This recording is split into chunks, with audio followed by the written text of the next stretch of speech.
But for now, we have the session titled We the Drowned, Writing the Sea. Please join me in welcoming Karsten Jensen, Samantha Weinberg, Naomi Munawera, and Samantha Subramaniam. Thank you all for coming. Is my voice clear? Okay, great. So thank you for coming to this session indoors. I think it's very appropriate that we've been rained out on a session about the sea and that we've come indoors. It reminds me of the title of Karsten's book, We the Drowned. And this is us, We the Drowned, indoors now. What we were initially going to do was do readings and then talk about the sea and literature about the sea. But I think we're going to dispense with the readings a little bit. And we're going to instead just ask each writer to very briefly introduce your book. So just so that we know, the audience knows what the position is that each writer is coming from. When this panel was first announced, Karsten sent me an email, a very direct email saying, I just want to tell you that none of my characters have a romantic relationship with the sea. I want to make that very clear. And I think he was afraid that we were going to talk about, lyrical sunsets and beaches and so on. But I thought it was very appropriate. I mean, you're completely right. The spectrum of human relationship with the ocean is vast and deep, and we can talk about a number of things. So I'm just going to, we're sharing mics here. So Karsten, maybe you can start off with just introducing We the Drowned and telling the audience very briefly, although I know it's tough, it's a terrible thing to ask a writer who's written a 600-page book to describe it in 30 seconds, but as best as you can, and then we'll get into it at a greater depth. Well, is it only 30 seconds I got? You can take 35, it's perfectly fine. Well, We the Drowned is a novel that spans 100 years from the mid-19th century to the end of the Second World War. And it's about the inhabitants of a small island in a forgotten corner of the Baltic Sea in northern Europe that turns to sailing because they have no other alternatives. They are landless, and so for centuries they sail. They are freighters, not fishermen. They transport freight. And at the middle of the 19th century, they discover the telegraph, that time's version of the internet and the broadband, and that opens up the world to them. So they start sailing with freight all over the world, on reaching all 7 continents, sailing on all 7 seas. And it's about their experiences through 100 years, through wars and turmoils, and they become a kind of witnesses to world history. But it's also basically about the very tough struggle with nature and the very violent, tough life on the ship decks. Okay, thank you, Karsten. Naomi, maybe you can go next and introduce your book. Sure. My book is called Island of a Thousand Mirrors. It's a sort of family. It follows 2 families through the Sri Lankan Civil War, from the end of colonization until the end of the war in 2009. So I have 2 families. One's Tamil, one's Sinhala. And the voices are the eldest daughter of each family. So the Sinhalese daughter talks about growing up in Colombo, riots that happened in '83, the family's subsequent immigration to California. And then meanwhile, the Tamil family is living in the north of the country and going through active warfare. So they are witnessing, the soldiers coming in, the LTT, and tragic things happen. Yeah, that's about it. Thank you. Okay, thank you. And Sam, A Fish Caught in Time. Mine's rather different from those. Mine is a non-fiction book, which I wrote a few years ago. And it's essentially the biography of a fish, the coelacanth, which was a very ancient fish that was first found in the fossil records 400 million years ago, and then disappeared from the fossil records 70 million years ago, and everyone thought it had become extinct. Until in 1938, one of them came up in a trawler's catch in a town called East London off the coast of South Africa. And what followed was this great excitement because people thought that this fish was possibly the missing link, the first fish that crawled out of the seed to become an amphibian, a lizard, a mammal, and eventually us. And it's really the human story of a great scientific adventure. But what it also is, it's the fish in a way is a MacGuffin. It's a way of looking at evolution. And it's full of extraordinary characters. But I just think he's been very modest here. And Samantha has also written a wonderful book about fish, using fish to look at India. So please, would you tell us what yours is about? That's an ambush. Mine is very simply, it's just a series of essays from the coast of India. It starts in Bengal, ends up in Gujarat. And each essay deals with sort of a different aspect of India's seafaring and fishing community. And it explores the way in which the sea interacts with communities that live along the coast, how it influences them, how they influence the sea in some instances. So thank you, Sam. I'm just going to hand this back to Carsten, because Carsten, I'd like to start by asking you, to tell us a little bit more about Marstal, about this town that is at the center of We the Drowned. I understand it's the town that you came from, and so I'd like to ask you a little bit about what it was like for you to grow up there in this great seafaring town. Was it always, by the time you were growing up, were the great seafaring days already behind it? Yes, when I was born, my novel ends in 1945, and that for me is more or less the end of the story of that history of that town as a seafaring town. There's still a lot of sailors, but its day of greatness are over. And they were closely connected to the swan song of this era of the sailing ship, because it was all sailing ships, and they were the last of them. They held out because they could not really cope with new technological development. So they found kind of niches around the world where steamships could not go because it was too dangerous. So they survived going to the most dangerous ports in the world, where there was no protection, where the sea was at its wildest and most stormy and ice cold and so on. So they were very tough. And my childhood, and my father was a sailor, and my childhood was filled with these stories. And sailors are great storytellers. And they share one thing in common with novelists. You never know whether it's true or it's a lie. And somebody once said that fiction is the way to tell the truth with the means of lies. Yeah. And that's a very accurate description of the way a sailor tells his story. Yeah. Because There are no witnesses. He was so far away from home. There's no one, least of all his wife, to correct him. So I just felt this little humble place that everybody has forgotten about is a treasure of untold stories, and I will be the one to tell them. Yeah. So I went back there. And I think all small towns, by Indian measures, it's not even a village. It's smaller than a village. It's 3,000 inhabitants, that's all. And they are very, very curious, and they are very gossipy. So I became very quickly the subject of the most intense gossip in town. What was I doing there? And then I decided to satisfy their curiosity. So in close cooperation with the local public library, and we have excellent public libraries in Denmark, I organized a lot of meetings where I told people, this is what I'm up to. I'll write a novel about your town. I read from the work in progress, and then I invited them to come with their stories. Yeah.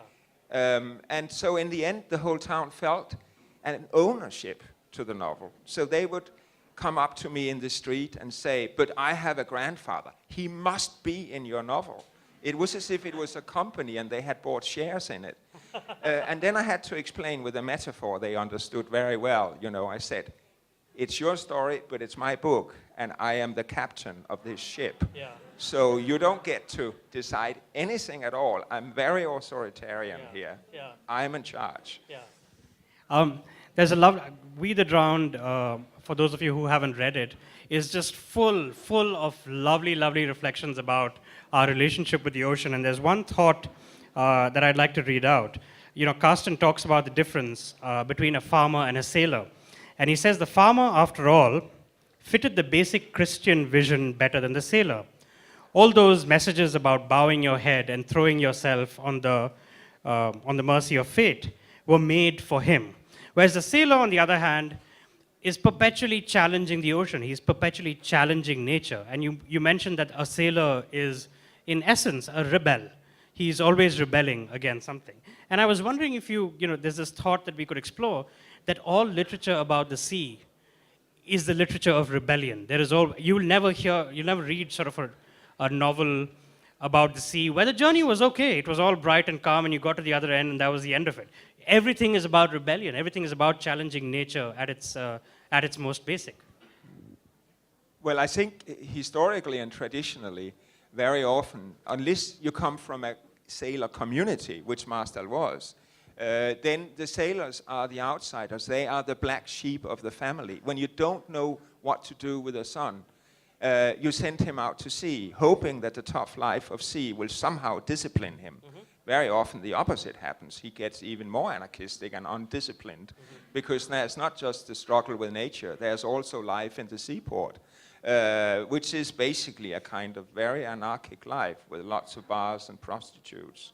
And there's this kind of life far away from conventions. But it's funny you say struggle or rebellion against the sea.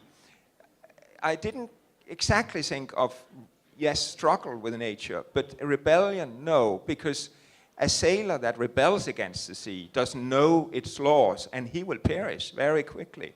I was thinking of a quote I once read by the greatest, maybe maritime writer of them all, Joseph Conrad, when he said that a sailing ship, the skipper or the captain of a sailing ship is constantly negotiating with nature, because the art of setting the right sails can save his life. Yeah. Like if you sail into a storm and you have too many sails, the ship will capsize. Or if you have too few sails, you don't move, and then you became a victim of the waves. Yeah. So it's always this way of negotiating. But it gives you the feeling, basically, that you are your own master. You are the master of your destiny.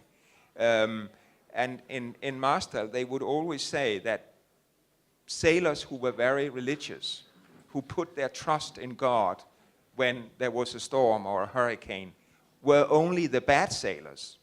The good sailors didn't trust in God, they trusted in themselves. Mm-hmm. That's interesting. But is it not, just one more question for you, I mean, just to explore this further, is it not even an act of rebellion just for a land-bound species like man to get onto the sea? That is the ultimate rebellion, to leave your environment and to get out there. And that is, once you've achieved that act, of course, as you say, on sort of an average journey, you negotiate with nature. But I thought the rebellion lay just in getting off land. I think actually the whole human enterprise, what we call civilization, is one endless rebellion against the laws of nature. I mean, take another. There is a place in the novel where an old sailor who's a bit philosophical minded disputes with himself. What did we invent first, the canoe or the wheel? Yeah. And what was most essential to human development? But both are in some ways rebellion against nature, because thanks to the wheel we can drag burdens we were never capable of on our own. Yeah. And thanks to the ship or the canoe, we are able to negotiate the sea. Yeah. So I think there is that constant rebellion against nature. I think that's what distinguishes us as the human species, that we do not bow to the laws of nature. Mm-hmm. That's fantastic, thank you. The other sort of binding theme to a lot of great novels or a lot of great literature about the sea, whether it's Moby Dick or The Old Man and the Sea or The Odyssey, is the fact that there is a quest. They're all structured in the way that somebody gets onto a ship and goes out there, and there is a quest at the end of it which they're trying to achieve. And Sam, in your book, I mean, this is a real life quest. I mean, this was the quest to, in a way, unlock our own history and the history of evolution, but even in a very practical way, the quest for the coelacanth itself, to go out there and get this fish. It's a very Moby Dick-esque tale. Yes, it is. And there's a character in the book called J.L.B. Smith, who is a professor at Rhodes University in South Africa. And what happened, he was involved because when the first fish was caught, the young woman who found it struggled to identify it, and she sent a telegram to him saying, with a sketch of it, saying, please help me, tell me what this fish is. And she struggled to preserve the fish while waiting to hear from him.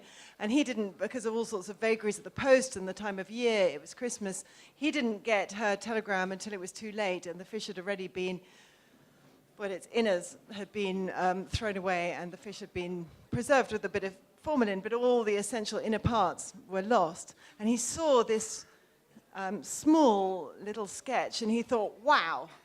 He instantly recognized it from fossils that had disappeared from the fossil record 70 million years ago. He said, oh my gosh, this fish is preposterous. This fish should not exist.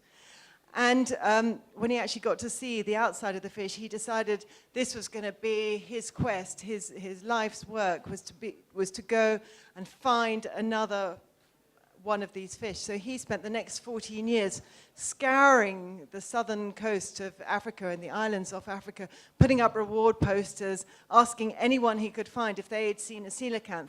And this was during the war as well, and he completely ignored all that. And he was just out there trying to find his fish. And eventually, 14 years later, he got word that another coelacanth had been found in the Comores Islands, which are between Madagascar and Mozambique. And that, for him, that was, well, it was the end of one quest, but the beginning of another, which was to find out what was inside this fish, what secrets it held, how it could unlock the sort of mystery of our own evolution. And that is a universal quest that we're still trying to work out now. Yeah. And the coelacanth, even just last year, it keeps sort of coming around. Last year, they managed to sequence the coelacanth genome, and that in itself unlocked all sorts of new kind of bits of information about our own development. And the science is still going on. So it's a never-ending quest. And were you, when you were researching J.L.B. Smith, were you reminded of Ahab on many occasions, sort of out there perpetually seeking his white whale? No. But now you mention it, I should have been, and I'm going to reread Moby Dick and think about it in that light. No, it's remarkable because the first coelacanth was discovered in 1938, and it's been 75 years. Actually, last year was the 75th anniversary of its discovery. And while we know a lot more about the fish itself, we still don't know to any great degree of precision how and where to find one, if we were to find one. I mean, it's still to a large extent dependent on good fortune, am I right? I mean, there are very few of these fish. I mean, the sad fact is, having lived for 400 million years, there are possibly only several hundred of these fish left, or possibly, you know, a couple of thousand. And they live right in the gloaming, in the deep, in caves, and it's very, very difficult to find them. A man called Hans Fricker, who's a German scientist, hand-built 2 submersibles in order to try and find coelacanths, and even then it took him weeks to find his first one. More recently, some divers using a special, very technical mixture of gases has managed to dive down and find some coelacanths off the coast of South Africa. But even then, 3 divers lost their lives doing so, and they only found the fish on you know, several dives' time. And this fish is very elusive. And personally, I hope it remains elusive, because I think it's dreadful that we're probably the agents of possibly of its demise after this fish has witnessed so much. I mean, if we could just kind of unlock some epigenetic memory of this fish, we could learn so much about, you know, the development of all species. Yeah, but it's a reflection, I think, of, you know, even after all these years, all these millennia, it's a reflection of just the fundamental unknowability of the ocean. I mean, I remember thinking once that man has to a certain extent tamed land, and he has taken to air, and these are media that he is able to negotiate so much better, whereas the ocean is still relatively inscrutable. I mean, it's throwing up surprises as recently as 1938. Oh, no, much more recently. I mean, there's giant squid, there's all kinds of weird animals down in the deeps, and that's what's, I mean, you talk about not writing about the romance of the sea, but there is something very romantic about the unknown and about nature untrammeled, and it's down there. And you know, I like the fact that there's still so many secrets to be discovered. Yeah, okay. Naomi, when we were talking earlier, Naomi mentioned to me that she had no idea how her book actually fitted into this panel. But I was, you know, I mean, your book is called The Island of a Thousand Mirrors, and it's about Sri Lanka. And I was interested to know whether you'd given any thought to the psychology of an island people, to people who are surrounded by the ocean, whereas if you go onto the mainland, I mean, is there any difference that you see that you think is also reflected in Sri Lanka? That's a really interesting question. The relationship with the sea is such an intimate one, of course, when you're on a small island like that. But it's also very complicated. I mean, you know, we had the war, but the other huge, terrible catastrophe we had was a tsunami.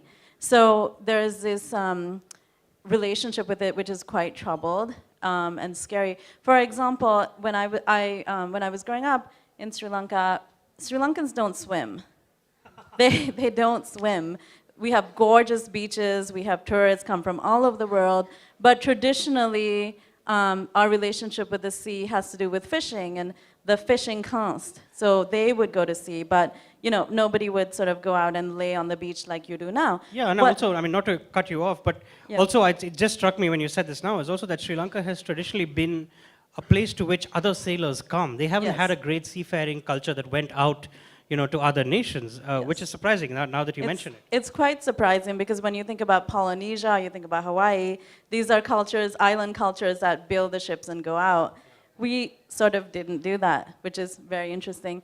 What I was going to read were two sections from the book that are, one is a very early section where the main character's father is growing up in a fishing village, and has, it's also where the title of the book comes in. He's swimming and he's surrounded by fish, and he's having this sort of uncomplicated relationship with the sea, which might be a little romanticized.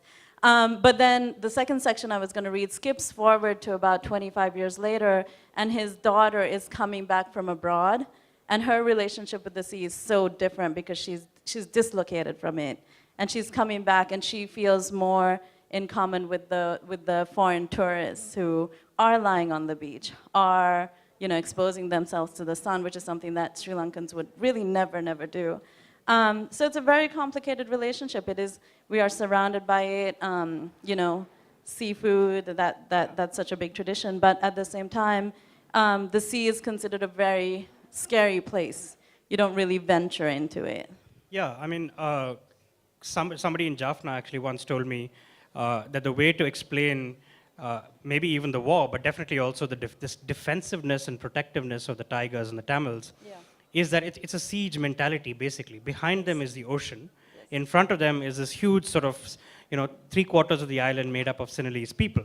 And I heard this, and then later I was reading the Mahavamsa, which is sort of the backbone of Sri Lankan Buddhism. And in that, I mean, I noted this down. There's a king called Dutugemunu who is famed in Sri Lankan mythology for defeating the Tamils. And from a very young age, he's obsessed with this idea of just defeating and beating the Tamils. Yeah. And so when he's a boy, he sleeps Scrunched up. very tight. He sleeps in a small ball. And at one point, his mother asks him, "Why are you sleeping like this? Why don't you stretch out?" And he says, on one side of me is the ocean, on the other side are the Tamils, eager to push me off the island.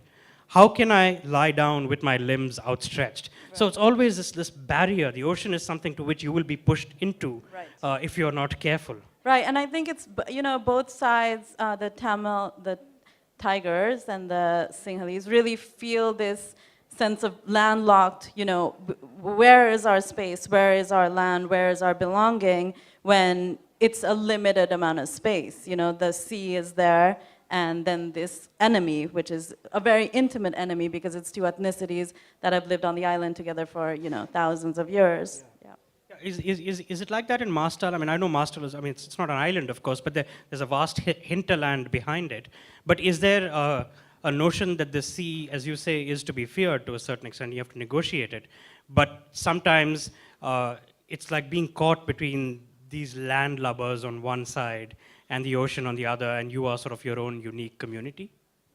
Yes, the sailor in Marstal felt like a very unique community. And the peasants were just the cultivated land started just 2 kilometers outside of town. And the sailors felt these were two worlds apart. They claimed they couldn't even understand the dialect of the farmers. And they looked down upon them. They were very arrogant. They saw them as a kind of lower creatures. The sea, the funny thing is that the sea immediately outside of the port is a very mild-mannered sea. This is an archipelago. The Baltic is surrounded by land on almost all sides. Even though it is an ocean, it's a small ocean. They're not huge storms, it's a friendly sea. So if you stand there looking out to the sea, you could almost feel you were standing on the bank of a river. So, the title, We the Drowned, is about, in a way, it's the story of all those who drowned at sea. but they always drowned thousands of miles away from home. And what interested me was that if you went for a walk in the local cemetery for the 100 years that the novel spans, and you were a bit interested in statistics, you would notice that there was way too few men buried in the cemetery because they disappeared at sea and they never came home. And so in a way, and there was no burial rituals. There was just a telegram laconically telling you that the ship with your son, brother, husband, or father had disappeared on a journey between Liverpool and Newfoundland. Yeah. The date wasn't even known. Yeah. The body was never found. And there was no tombstone, no grave, no ritual. There was a kind of existential hole in the heart of the Master people. Yeah. Because, you know, this cliche that time heals all wounds, to some extent, it's true. Yeah. And if you don't have that ritual of going to visit the tomb, and the widow will whisper with the dead husband, and the children will play in the cemetery, and she will tell the tales of who your father was and so on. If all that is absent, there is a huge hole in your heart. Yeah. And I somehow decided that my novel was about filling out that hole. In a way, it was bringing back the dead and finishing their tale, the story of their lives. And I could only do that with my imagination, of course. In fact, what you just touched upon sort of one of the great themes of your book, which this actually recurs again and again in seafaring literature as well, is sort of how the sea divides men and women. There's a big gender divide. So whether it's Penelope waiting at home for Odysseus, or whether it's, you know, the Pequod, which is out on the sea, and it's all men on there, or whether it's, you know, it is the old man in the sea and not the old woman in the sea. It's always the man who is away. The town that is left behind is a feminine town. It's a town in which women play both roles, waiting for their men to come back home. Yes, the town is almost a matriarchat. Yeah. The women don't own the ships. A woman doesn't get to be the mayor, but they rule the families because the father might be back every 2 or 3 years. He can barely remember his own children. They don't recognize him. And so the mother is left alone with all the central issues. Yeah. But if you read, I mean, there is a very unusual narrator in the novel, which you can see in the title, which is a first-person pluralist, we. And I speculated for a long time, who is that we? Is it everybody in the town? No, it couldn't be, because men's and women's lives were so dramatically different. So the narrator is a male we, and in the first 300 pages of the novel, there are hardly any women. But then, if you're a female reader, have a bit of patience, because then they come, and the last part of the novel is actually about a female rebellion. Yeah. The women rebel against that lifestyle of the sailor, which they feel destroys family life. It's all about loneliness, uncertainty, because every time the ship leaves the port, it's a kind of rehearsal for death, because you know by experience he might never come back. Maybe this is last time. So I think if you are a female reader, the last part of the novel may make you feel that women are being done justice in a very, very male-dominated world. Yeah. I'd like to ask, in fact, all three of you this question, because you've all written about the ocean so much. And this is something that I experienced when I was writing Following Fish, is what you felt about the inadequacy of language to capture what is basically this vast geological force, which is the ocean. And I'd like to know how you dealt with it. I mean, you, for example, Castor, I know that you resolutely decided not to romanticize it, not to kind of talk about it, you know, just describe it lyrically, and you didn't want to do that. And was that a conscious decision? You just took that decision right at the very beginning and stuck to it? No, it was a decision that rose out of my research, that I could see that life at sea for all these sailors was very tough.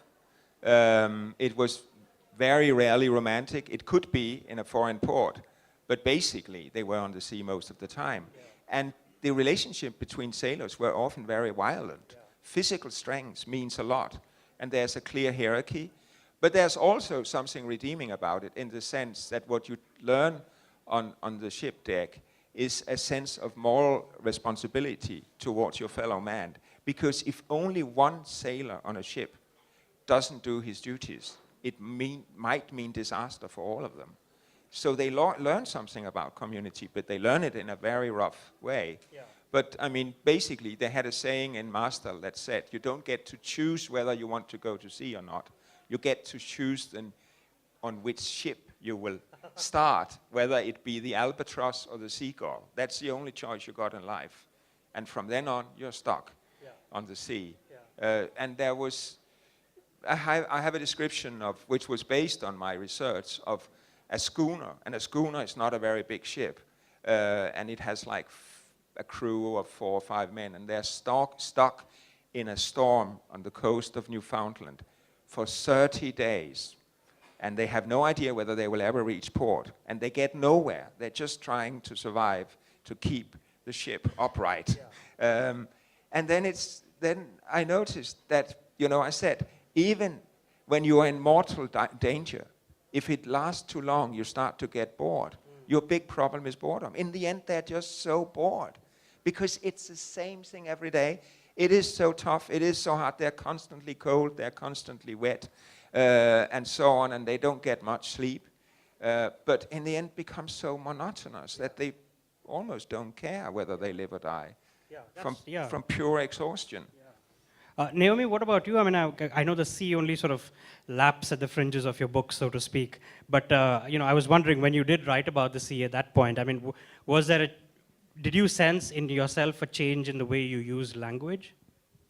I suppose I probably did do the more lyrical romanticization of the ocean, which Carsten didn't do. And it is this, you know, when you're on an island, it is sort of the big surrounding element, and it's so overwhelming, and there's so much life in it, life we haven't even discovered yet. So it is an incredibly sort of huge topic to wrap your head around or try to explain. And I think my characters deal with it, as you said, on the fringes. You know, their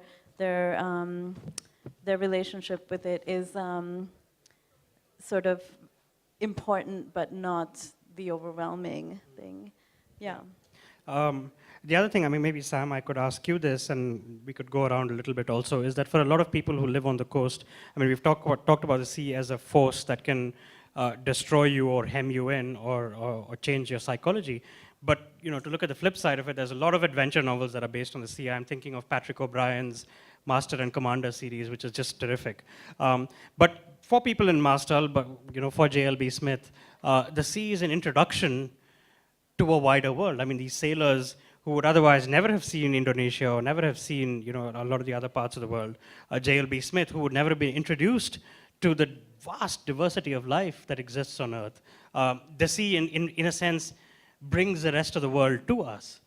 Yeah, I think very much so. And the Comores, which is where the coelacanth came from, has a much more gentle sea around it. It's not a fierce sea. It's not seen as a destructive force. It's seen as a source of food. It's seen as part of their life. I mean, they do go out into the sea. The women wade into the sea in the morning in their wonderful printed cloth robes to go and catch fish. And the men go out in their little canoes that are hewn from the trunk of a single mango tree. And for them, the sea is just a part of life, but it's also a life force, because without it, these islands are so poor and they're volcanic, they would have no food. They wouldn't be able to live. So for them, I think the sea is a mother. Yeah. It's not something to fight against. And for JLB, it was a source of intellectual fascination, and he ended up writing this massive book of the sea fish of Southern Africa, which was, you know, exhaustive, illustrated book of every single fish that he could find, mainly by going into the sea with a stick of dynamite and blasting it until all the fish died, and then he collected the dead ones. But still, you know, the sea was a source of fascination, and for the Comorans, a source of life. Yeah, and there's a continuing sense, I guess, even more, you know, sort of as modern science advances and the sea remains relatively unknowable, there's a sense that more than any other place on Earth, that holds sort of the answers to the mysteries of life, of human existence, of how the Earth was millions of years ago and how it will be millions of years from now. Well, in some cases, yes. I mean, the fish provide one step in the evolutionary chain. I mean, they're all over. They're dug in the mountains too. We've still got a lot to find out everywhere. But the sea, which covers, what is it, 6/7 of the Earth's surface, is a massive unknown. And, you know, they're really exciting, weird things down there that we still got to discover. It was, Can I add something? sure. I'd just like to add, I was actually thinking when you said, in terms of seafaring, for Sri Lanka, you know, the history with the sea is people were coming, right? The colonizers were coming. The Dutch and the Portuguese were coming. So it was a matter of like looking out and probably seeing these huge ships of colonizing people coming to Sri Lanka. Which is another sort of part of this, is like the colonizers came from the sea. Yeah, in fact, it's not even the colonizers. I mean, the Sinhalese people trace their origin to an Indian prince who was put on a ship along with 700 of his men and said, you know, you're expelled from our kingdom, go out and, you know, do whatever you want to do. And they came to Sri Lanka and founded the Sinhalese civilization. So the civilization itself was built on seafaring, which I get makes it, in a way, surprising that, as you say, they don't swim and they don't have a great seafaring culture now. It was, you know, I was thinking of things that literature about the sea, I mean, these novels, what they have in common. I guess it's too easy to reach immediately for the fact that a trip on an ocean is a metaphor for life itself, is the fact that there are plenty, you know, you have your sort of your set of skills, but there's so many unknowns out there. There's so much, you know, even for example, if you look at Odysseus' journey home, all these various stations that he passes through are allegories for the stations of life itself. And there's a destination at the other end. And sometimes you think you know what the destination is, very often you don't.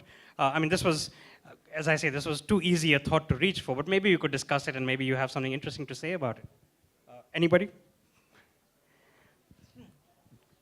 Well, there is a very open reference to the Odysseus in my book, because in the last part of it, which takes place under the Second World War, when finally the sailors from Marstal get to return home, and they do it in quite an untraditional way in the very last days of the war, where they are torpedoed in the North Sea, escape to northern Germany, which is in total chaos. This is the last days of word. And they then reach the Baltic Sea, and they steal a ship to go back to their beloved island. And one of them, and sailors actually do read much more than you think, even though they might be uneducated people, then say, we are like Odysseus finally returning to his beloved island. And then one of the characters say, well, we are not, because I can tell you have not read the Odysseus closely enough. Because please notice one thing. When Odysseus sets out on his journey, he has 12 ships with him, but he's the only survivor when he reaches, finally, his home. All the others have perished. And the captain's first duty is to save his men. Odysseus was not that kind of captain. And we are not Odysseus. We are Odysseus' men. That we have survived is a coincidence, because nobody cares about us. We are just the cannon fodder in this war.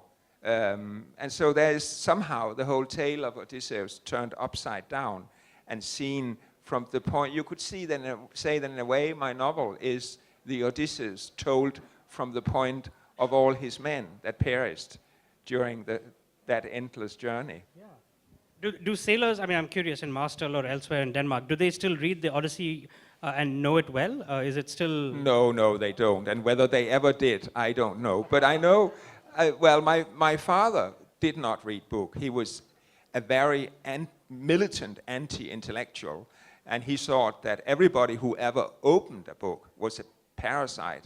I'm curious, you became a writer. What did he think of that? Sorry? You became a writer. I mean, how did that happen? Well, it took him a very long time to recognize that Really? that was a worthy existence. I think I was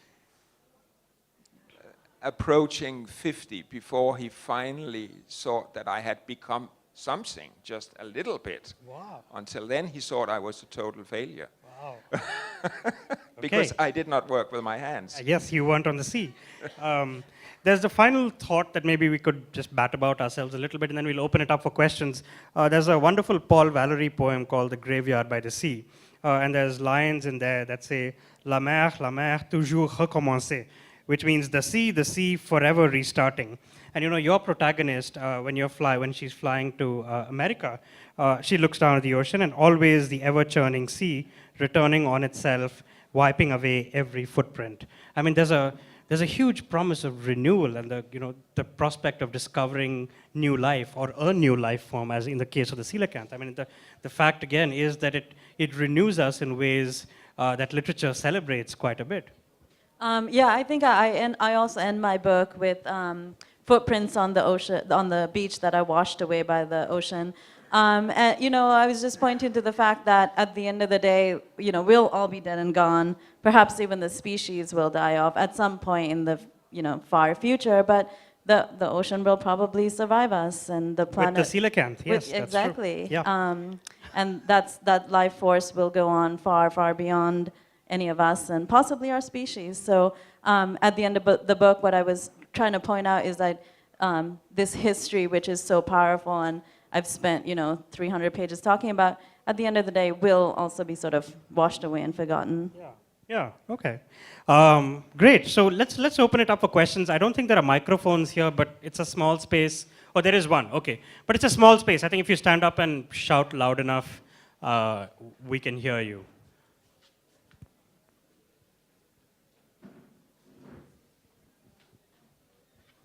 Hi there, thank you very much for that interesting talk. You all often talked about how the sea restarts and it's so bountiful with all the life forms. But I guess, Samantha, this is more addressed to you because there's a sort of scientific side. What do you think about how we humans are destroying a lot of the ocean and taking away the bounty and using it as a dustbin and pouring toxic waste into it and all those sorts of things? What can we do? I don't know. I was going to say, obviously, I applaud it. No, I was joking. No, it's horrendous. I mean, when we were in Indonesia, waiting for the coelacanth was later found in Indonesia, they'd had El Nino, and all of the corals had been bleached white, and the fish had disappeared. A lot of the fish had disappeared, and we are eating up the ocean, and by our heating, by our release of carbon into the atmosphere, we're causing methane to bubble up from the bottom of the ocean. And the oceans are becoming acidic, I mean, all sorts of things. We personally, in our family, haven't eaten fish for 8 years now, and don't eat fish unless we're in a village where we can see a person who goes out in a fish in a boat on their own and picks up a fish. And that's all you can do. But the problem is that we're being bombarded with kind of health information that we've got to get our omega this and this from fish. And I think that we are such a short-sighted people. I mean, we're raping the oceans, and the bounty that they've been giving us will not keep going. So, I mean, what can we do? Just try and do our best. Don't eat as much fish, don't fly as much, and don't chuck things away or use plastic bags. Yeah, in fact, I think possibly the literature of the sea in the near future will actually be about this. I mean, it will be writing about how the oceans are being degraded, whether in novelistic form or otherwise, sort of disaster novels about islands being swamped by global warming. I mean, the Maldives is about to disappear. I mean, it's scary. And yet we're not stopping the kind of behavior that's causing this to happen. Yeah. Are there other questions? I saw a hand up there, I think.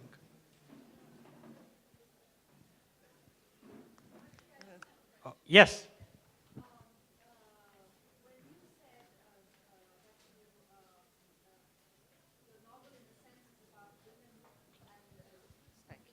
About women reasserting somehow their sense of life and fighting against this idea that men go off to sea. But there's also men who perhaps don't want to go out to sea. And does that play in your novel, which I'm afraid I haven't read yet? But No, there are hardly any men in my novel that do not want to go to sea or somehow stay inland. And there are probably a lot of the young boys who do not want to, but they don't have the choice. And since I wanted to focus on that particular part of the town that made it so unique that almost everybody went to sea, that almost everybody were a wide-traveled cosmopolitan, even though they came from this tiny village, I wasn't really interested in the men that didn't go, so they don't really figure in the novel. But the women do in the last part of it, and they play a very prominent role. I just wanted to ask something to everyone. Do you think of the sea and the ocean as female, or do you think of it as male? I don't know, we think of nature as female, but is the ocean also female? Well, I think of the sea as somehow beyond male and female, as I do think of nature as beyond, because of course it can be nurturing in a kind of motherly way, and it can be punishing in a fatherly way. But in the same time, I mean, this is part of our arrogance in the age of scientific discovery. We think we understand nature, but we are discovering now in the age of climate change that we don't, and that we have wreaked havoc on it, and that I'm pretty sure ultimately nature will destroy us in the same, with as little compassion as when we kill a mosquito. I think basically nature doesn't care about us, and we don't understand it. And I think we have to, in the coming years of climate change, we have to totally rethink our relationship with nature and everything we thought we believed about it. I have to agree with Karsten. I don't really ascribe a gender to it. You know, it can be very punishing and it can be life-giving. So it's just really what your particular situation is at the moment. Yeah. It's telling because ships are female. I always wondered why you refer to a ship as a she. I mean, the ship is always gendered, but the sea is not. That's interesting. Anyway, that was just a thought. Yes, over there? Well, the answer is the Matsya avatar, the first avatar of the Vishnu, was nourished in the sea. So the sea must be a goddess. I mean, must be a mother. So that's one aspect. Yeah, I mean, actually, definitely in South India, I know people refer to the sea as the Kadal Mata. Mata is always mother. Right. And there it's very definitively gendered. Okay. But sorry, go ahead with your... My worry, I mean, it's an observation and I'd like to have your comments. Something which happened very recently here, all over India, the candlelight lighting to rescue a sailor who had been interned in a foreign country. And the whole issue of seafaring people who are subject to piracy and attacks. And now that's an issue which is a matter of governance, which is a matter of worry, and it's a matter of distress to the families who are involved in this. So would that figure somewhere in the writings or in thinking? I mean, yeah, piracy in a sense is as old as seafaring itself. I think the first, among the first boats that were out there, some of them must have been pirate ships. And, you know, of course, there's the classic Treasure Island, and there's several other books that deal with piracy. So in a sense, the phenomenon you're describing, I think, is both old and new. It's new in the form that we know it today, but it's an old one. Karsten? Danish pirates? Well, the Danish pirates were named Vikings, and that's 1,000 years ago. And by then we were basically a robber nation. I mean, we plundered all the surrounding countries. We raped, we murdered, and 1,000 years away from it, we are somehow strangely proud of it, which I never understood. I mean, you can still read children's books in Ireland or in England where the Vikings are the baddies. The Vikings are coming. It was a cry of distress. It was all about escaping as fast as you could. But so there was our history as a nation is founded on piracy. But we had another back then. We settled many of these places that we plundered. And then we somehow integrated into local population, took over their customs, and disappeared. Vikings went even to America 400 years before Columbus, but left no trace of themselves, which I think is typical of pirates. And I think the modern pirates and the most notorious are, of course, those of Somalia. And that has, again, I think, very much related to what Samantha talked about, because their ocean has been fished empty by big trawlers from all over the world. And so to survive, they have taken to becoming pirates, not because that's their natural inclination, but it's because of poverty and need and desperation. Okay, do we have any more questions? We have one here. One this corner also.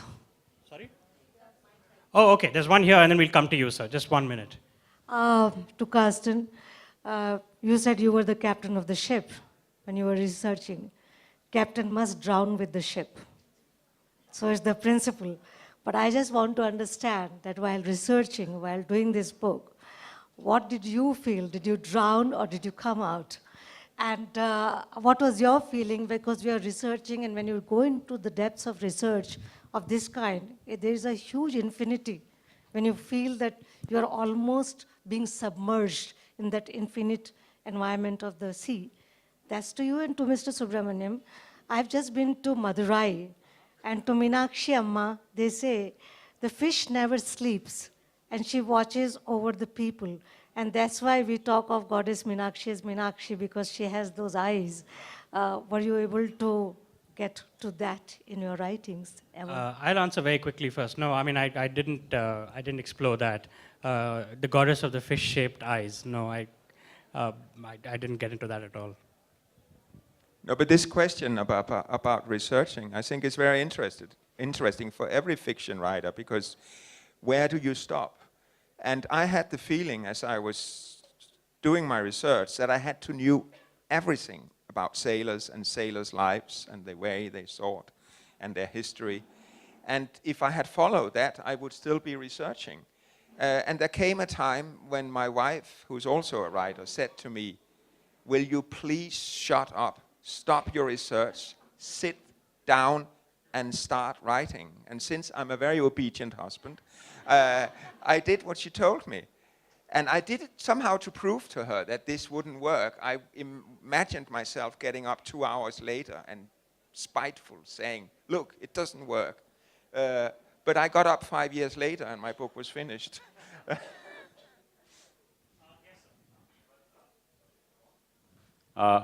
This is not really a question, but since I have been at sea for 40 years, just 1 or 2 observations. You mentioned that the sea divides, essentially it divides families, you said. But in actual fact, the sea unites people. And if the sea had not been there, all the countries would not have been as united, or they would not have discovered each other.